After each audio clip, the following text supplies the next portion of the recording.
Hello and welcome back to my Europa and Universalis guide for MEIOU and Taxes. It's a full conversion mod, so everything is changed in there. This time we want to check out the estates. So, how to describe it best? Like the estates are the last tab in here, and this one is completely different to what you are normally used to in the normal game. And it describes your population factions basically. You have the nobility, the burghers, tribes if present, we don't have any tribes, and the clergy. So first of all, we selected a lot of provinces in the last time. What we want to do now is to deselect them again, and you have a decision for that. 107 in fact is that. Clear all selected provinces, and now all the dots disappear again. So you're not going to stick around here. So for example, now we also want to change the scope again to individual selection so that we, for example, could select Bari again if we want to. Now, the estates are present in each of the provinces. For example, now in Bari, just marking it as for understanding, to make understanding easier. There are going to be nobles in here, there are going to be peasants in there, there's going to be a clergy in there, there are also going to be burghers, basically traders in there, and all of them have an interest. They all have their own agenda and follow certain rules like laws or stuff like that. As a nobility from that time frame, mostly feudal, so landlords which have peasants which are working for them, and then some traders which are going to interact with other countries and other regions and stuff like that, and also the clergy, which in that time frame mostly took up the burden of education and religion, of course. Now, what you can see here is basically the set of laws or privileges they have. Currently, only the nobility has privileges. The other faction privileges are going to be introduced over time. And there's a state up here. These are not privileges in the end, it's more like reforms describing how structured your country basically is. So let's start with the state in fact. We would see here that we have a 51% corruption in our bureaucracy, which is quite high. We have a state reach of 10% in here. So our state reach is quite low. It can go up to 100%, and we would have a total reach into every province. It's one of the value you want to increase over time. It's very slow, and you shouldn't do it too fast because it can spark rebellion or cost you a lot of cash. And they're currently liking us to like 48% here. But most importantly, for example, one of the laws which we have in our country is state tax farming. So it means that we have state officials which are collecting revenue from the state. So people getting sent out from the capital, for example, they are traveling around by horse and collecting taxes for the state. And so that's one of the more decent laws already. Most of the countries you can start with don't have that kind of reform yet. And these, for example, as you can see, the effect is that it scales with the state reach. So the more state reach you have, the more efficient is your tax collection, basically. That means you get more stuff from your provinces. And also you have certain reforms here, for example. You only have like formal contracts with the guys who are going around to tax your stuff, which therefore has certain effects. For example, in our country, there's a certain way of sales of offices, so you can sell a position like you give me 100 bucks and I'm going to make you administrator of that city, for example. And this, of course, introduces a lot of corruption to the state and the provinces if you do it that way. And you, over time, you want to get rid of that. You want to modernize your state, which you, for example, can do with reform the administration here, which is going to show up a lot of stuff here, which are all grayed out because we can't do it right now, because we don't We are not fulfilling the requirements, and we are partly not going to fulfill any requirements in the near future here. So this is more like a long-term, slow progress of making your state better. However, what you want to check out is the situation with your factions, like the nobility. You have the privileges, which are, for example, they have a partial monopoly on processing, which is basically everything the peasantry produces, they are getting a share. Different states had different words for that. Basically, it's like that you have to give your landlord like 1/10 of your grain or stuff like that, depending on. It's similar to basically this. You have a monopoly on everything they produce. You have monopoly on wood production, or like everything with forestry, like game hunting and stuff like that. But also they have privileges, for example, in regards to autonomy.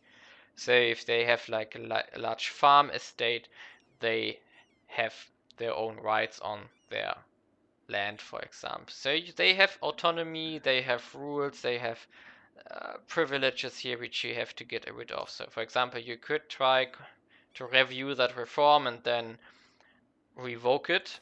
So we could try to do that, restrict the noble courts, for example. However, that would cost us loyalty, which is that hard value here. And restricting this one would cost us 50 loyalty, basically everything they have, and therefore we could go very quickly into revolt. Don't just revoke privileges or make reforms, because that's not the way how you play it. You are playing carefully, you have 500 years of time to modernize your state. Don't try to do everything in 100.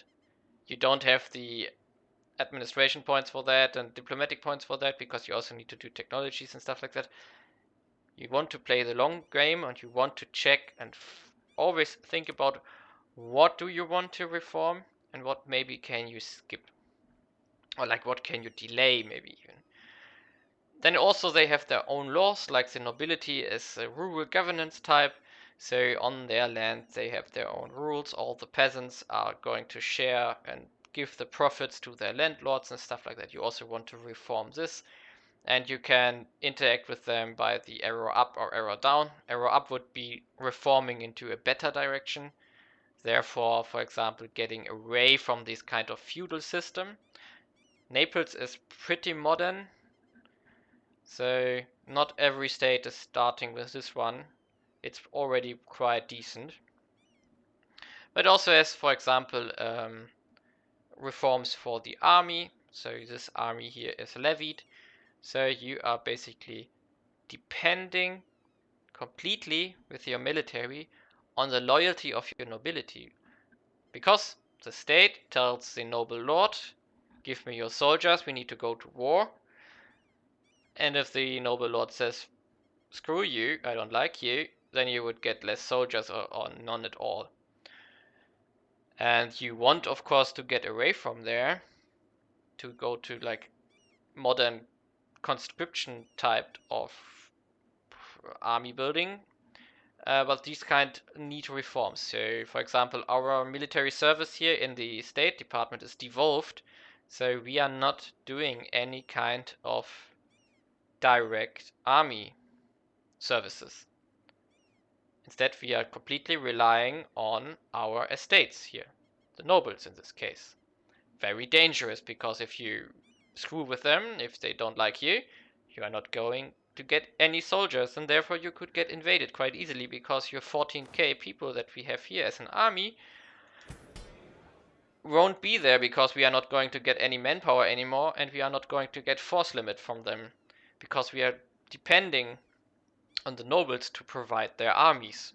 So if you would, for example, do the reform we just did, which would be reduce the loyalty to 50%, within 1 or 2 years, all the army we currently have cannot be afforded. Instead, we would, for example, drop to like 3 or 4 or 5 force limit, and that would be terrible. There are multiple ways how you could do that, like modernize your country. You could go, for example, to increase your military service that you are working for towards the standing army. which the state pays for. You could also go with the burghers, so you build up cities and then you have a citizen levy army, which therefore relies on the burghers instead of the nobility, or like have a hybrid system. There are multiple ways how you can modernize your army over time. But normally, you of course want to build up your state and therefore also state recruitment and make yourself richer that you can pay for an army. Our current upkeep here is of course also scaled with that. If you have an army which is paid by the state, then it's of course very expensive. If you have an army which is mostly paid for by the noble lords, then it's relatively cheap. If you're, for example, playing an African country which has tribes and stuff like that, it's going to be super cheap because, well, that's basically in their nature. If you play a nomad or whatever, then your tribe is an army, basically.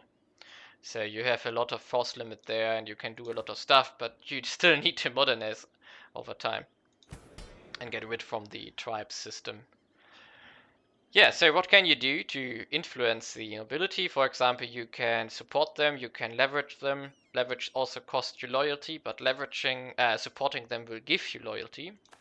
So what you can do here is you could promote them, like including them in the government, which is going to give you certain benefits and drawbacks, but this is mostly benefit. You could marry someone from the nobility, because we don't have a wife currently.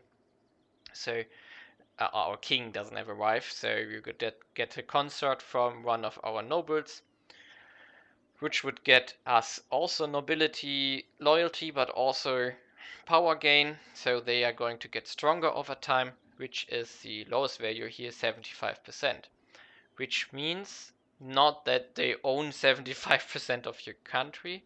No, it just means like how strong they are influencing your stuff. If you, for example, have a country where the nobility has 100% power, the burghers have 100% power, and the clergy has 100% power, you are basically screwed because you can't do anything. I mean, you can do still stuff, but you are totally depending on the loyalty of your estates. So what you want to do over time is either reduce them or keep them at a healthy level. For example, the burghers, you maybe want to have more influence. You want to push them in power because they are doing stuff which is in your interest, building cities, making you richer and stuff like that. However, they are not going to give you army that easily. You need to do reforms before they can do that. And the clergy, for example, can be quite powerful as an ally, but they can also be quite annoying because they can pull cash out of the system, which is not going to go to your coffin, like your cash, your treasury. So if you have a state like Naples, which is purely Catholic here, you could easily ask yourself, why do I need a church? So why do they need to hold all? Let's assess the power of the clergy here, which is going to give you a pop-up here. Assess the clergy, 44% power. They have a wealth and they have their own land and property. So for example, 70% of all farmland is in the hand of the church, and 90% of all academic, like schools, universities and stuff like that. So you could easily ask yourself, like, do I need a clergy? So you could start making reforms to get rid of them. For example, they are not paying taxes. The church obligations are not existent currently. So, yeah, you maybe don't want that. So you want to get rid of them. You could take the property, you could take their land, you could make reforms. There are a lot of ways to do it. So for example, if we check, here. If we check the nobility here, you would see that they own 33% of all farmland, which is quite a lot. And you might want over time to take away farmland from the nobility, for example. Maybe you want to do that. Sometimes I recommend that, sometimes I wouldn't, but it depends. And most importantly is, in fact, you have here a peasantry law, which is deciding how free your peasants are. And in this case, they are relatively free. which is not the worst you can have. And depending on how free they are also free to own property. So in combination with the rule of the nobility, like the governance here, rural governance, if you read it carefully and think about it, the nobles also own the peasant to a certain degree. And that of course means that even though the nobility doesn't own everything in regards to farmland, for example, however, they still own the peasant to a certain degree. So even if the peasant owns a little bit of farmland, he's still paying his taxes or dues to the landlord, and so a lot of cash is going to the nobility in the early game.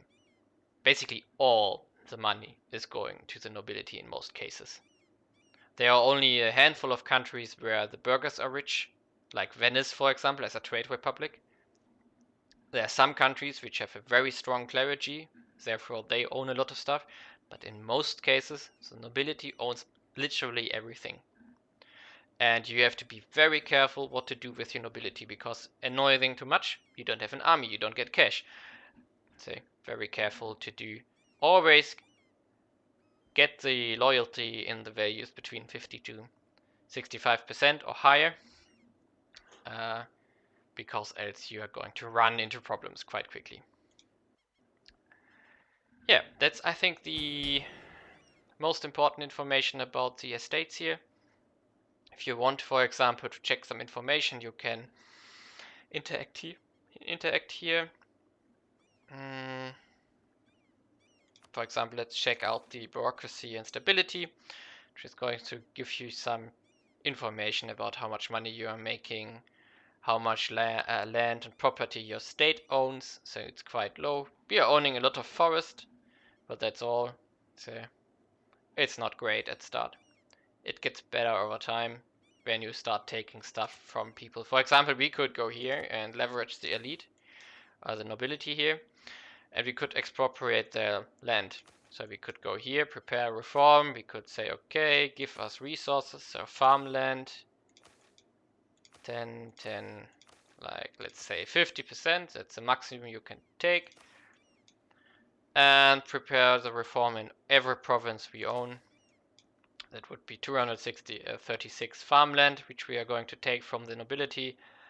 Of course, if we do that, it costs them loyalty and stability, and we're getting a strong debuff on stability afterwards, because they hate that. We could do it to take land. However, it doesn't really give us that much, because we are not in a state, like our bureaucracy is not prepared for governing farmland or like anything, basically, because we are heavily devolved still. Like we are still relying on the nobility to do basically everything for us.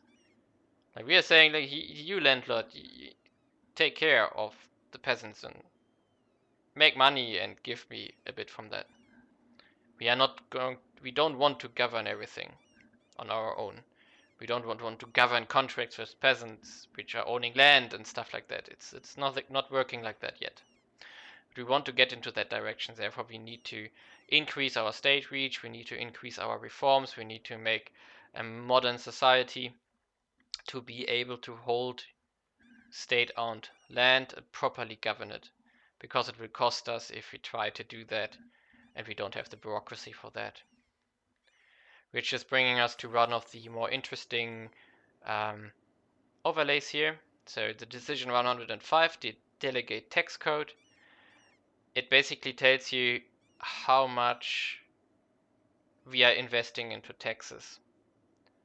So this is not yet updated because we didn't hit the 1 year event yet, but basically what it tells you is that most of the administrative power, each year you have to spend some certain amount of admin, diplomatic and military power to levy military and taxes. For example, it tells you that most of the administration went into land taxes. So it's basically a fee for owning property.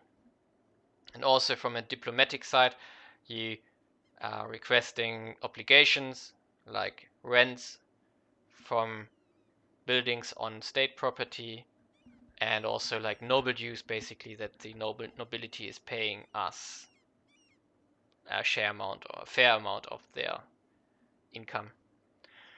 And the military, of course, also obligations, purely obligation, exactly what I told you earlier about. How our total military power depends on the obligations from the nobility. So it's levies and noble levies. And yeah, if you annoy the nobility, they're not going to give us any levies. And then we don't have a military and we might die or get conquered. You don't want that. So it's an easy pop-up to just check every year, once in a while, to check out like what might be changed or how are you making money. You can also go to configure taxes here to check out more in detail. For example, our land tax did how much cash, if you want to, but you don't need to. A lot of stuff in the game is in fact optional. So feel free and click around, read around, but normally you can just play on and leave the text code as it is. But if you want to, you can, for example, increase the admin we invest every year, or lower it or increase it depending on what you need. For example, if you want to do a war in the next 5 years, you maybe want to increase the military investment to get a little bit more soldiers out of your state, like out of your nobility in this case. Yeah, and that's it for the estates for the moment. So see you next time. In fact, the next episode is going to be all about making money, because that's in the end what you want to do in that game. Expand and make money. So see you next time.